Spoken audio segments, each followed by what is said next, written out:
ఇక డైరెక్టర్ సందీప్ రెడ్డి వంగ ఇటీవల యానిమల్ మూవీతో ఎంతలా పాపులారిటీ దక్కించుకున్నాడో ప్రత్యేకంగా చెప్పాల్సిన పని లేదు. ఇక యానిమల్ సినిమా గత ఏడాది విడుదలై భారీ విజయాన్ని సాధించింది. అయితే ఈ సినిమా విషయంలో ఎక్కువగా సందీప్ రెడ్డి వంగ విమర్శలను ఎదుర్కొన్నాడు. ఇదిలా ఉంటే ఇప్పుడు Sandeep Reddy Vanga pan India star Prabhas కాంబినేషన్లో స్పిరిట్ సినిమా రాబోతున్న విషయం అందరికీ తెలిసిందే. ఇక షూటింగ్ మొదలవ్వకపోయినా టైటిల్ని మాత్రం ప్రకటించేశారు. ఈ సినిమా నుంచి ఎలాంటి అప్డేట్ ఇప్పటి వరకు రాలేదు.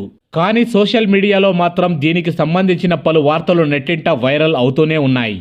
ఇక ఈ క్రమంలో తాజాగా ఓ సినిమా టీజర్ లాంచ్ ఈవెంట్లో పాల్గొన్న సందీప్ రెడ్డి వంగ స్పిరిట్ సినిమా గురించి ఆసక్తికరమైన కామెంట్ చేశాడు. ఇక ఇప్పుడు నేను ప్రభాస్ హీరోగా తెరకెక్కనున్న స్పిరిట్ సినిమా పనుల్లో బిజీగా ఉన్నాను. ఇక అందరూ అనుకున్నట్టుగా ఇది హర్రర్ మూవీ కాదు. ఓ నిజాయితీ గల పోలీస్ ఆఫీసర్గా డార్లింగ్ కనిపించబోతున్నాడు. ప్రస్తుతం ఈ సినిమాకు సంబంధించిన ప్రీ ప్రొడక్షన్ పనులు వేగంగా జరుగుతున్నాయి. ఇక ప్రస్తుతానికి ఈ అప్డేట్ వరకే చెప్పగలను అంటూ చెప్పుకొని వచ్చాడు సందీప్ రెడ్డి వంగ. ఇక ప్రస్తుతం సందీప్ రెడ్డి వంగ చేసిన కామెంట్ నెట్టింట చక్కర్లు కొడుతున్నాయి.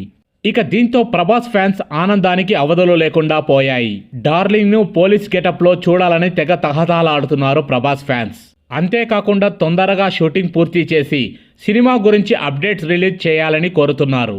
సో ఫ్రెండ్స్, మా వీడియో గనక మీకు నచ్చినట్లయితే ఒక లైక్ ఇవ్వండి. మీకు మరెన్నో మూవీ అప్డేట్స్ కావాలంటే మా ఛానల్ని సబ్స్క్రైబ్ చేసుకోండి. ఇక మేము పెట్టే వీడియోలు మీకు ముందుగా నోటిఫికేషన్గా రావాలంటే పక్కనే ఉన్న బెల్ బటన్ని యాక్టివేట్ చేసుకోండి. Thanks for watching.